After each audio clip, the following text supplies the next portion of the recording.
Babala sa mga nagnanais maging OFW, huwag magpaloko sa online recruitment. Sa panahon ngayon, dumarami na ang Pilipinong nangangarap magtrabaho sa ibang bansa para sa mas magandang kinabukasan. Ngunit kasabay na pagdami ng oportunidad ay ang paglaganap din ng online illegal recruitment scams na target ang mga overseas Filipino workers or OFWs. Ayon sa Department Migrant Workers or DMW, marami sa mga nagbibiktima ng peking job offers na nagmumula sa social media, group chats at hindi otorisadong individual. Dahil dito, mariing pinapaalahanan ng publiko na maging mapanuri at dumaan lamang sa opisyal at legal na proseso ng pamahalaan. Hello mga karikrat, Jan here.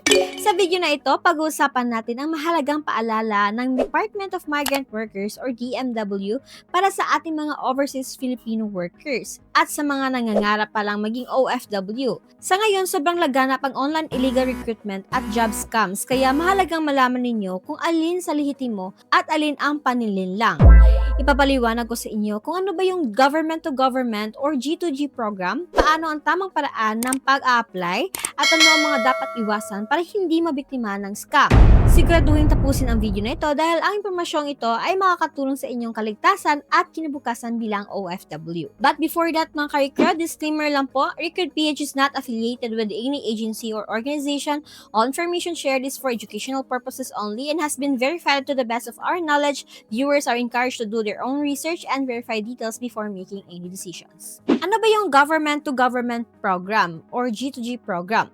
Naririnig natin to kahit saan or nakikita natin sa ibang mga social media posts. Ang government to government program or G2G program ay isang opisyal at legal na paraan na pagkuha ng mga manggagawang Pilipino kung saan ang Philippine government sa pamamagitan ng DMW ay direktang nakikipag-ugnayan sa foreign government or government-recognized employers. Sa ilalim ng programang ito, walang private recruitment agency na kasali. Mas malinaw at ligtas ang proseso dahil mas mababa or walang placement fee. Protektado ang karapatan at kapakanan ng OFWs. Ang Pre-Employment and Government Placement Bureau or PEGB ng DMW lamang ang may otoridad na humawak ng G2G recruitment. Saan at paano mag-apply sa G2G program? Ang tanging opisyal na paraan ng application sa G2G program ay online lamang at kapag may opisyal na manpower request na inilabas ng DMW. Ang proseso naman dito ng pag-apply ay bisitahin lamang ang official website ng DMW, dmw.gov.ph, hintayin ang opisyal na posting ng manpower vacancy, mag-login at magsumite ng application sa online services at dmw.gov.ph.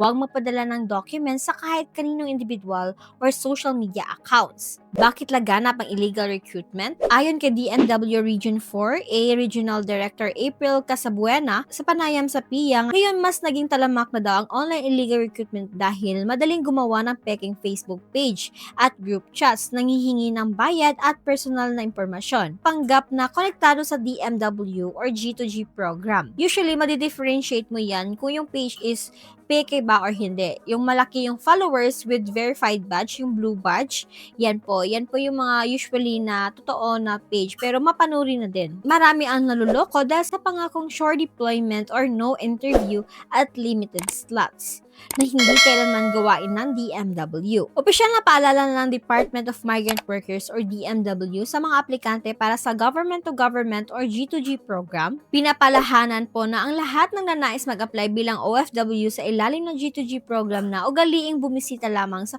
official website ng DMW, dmw.gov.ph para sa mga opisyal na anunsyo. I-follow ang DMW Pre-Employment and Government Placement Bureau in action sa Facebook page para sa updated at lehitimong impormasyon. Ang PEGB lamang ang otorisadong makipag-ugnayan sa mga employers, kliyente sa ilalim ng G2G program. Online lamang ang pagsumite ng application sa pamamagitan ng online services at dmw.gov.ph.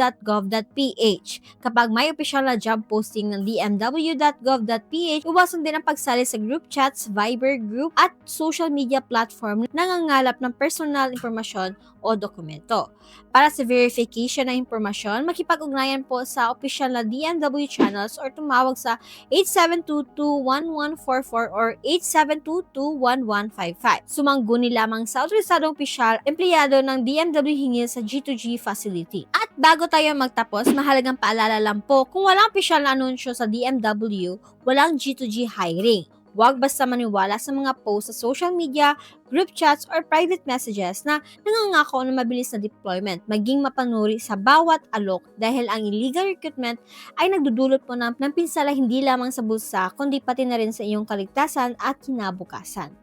Protektahan ang sarili at ang pamilya sa pamamagitan ng pagsunod lamang sa legal at opisyal na proseso ng Department of Migrant Workers. Tandaan guys na ang tamang impormasyon ang pinakamabisang panlaban sa scam. Okay, save this mga karikod or share this to someone you know. Tsak na malaking tulong to sa kanila. And don't forget to like and follow, subscribe for more content like this.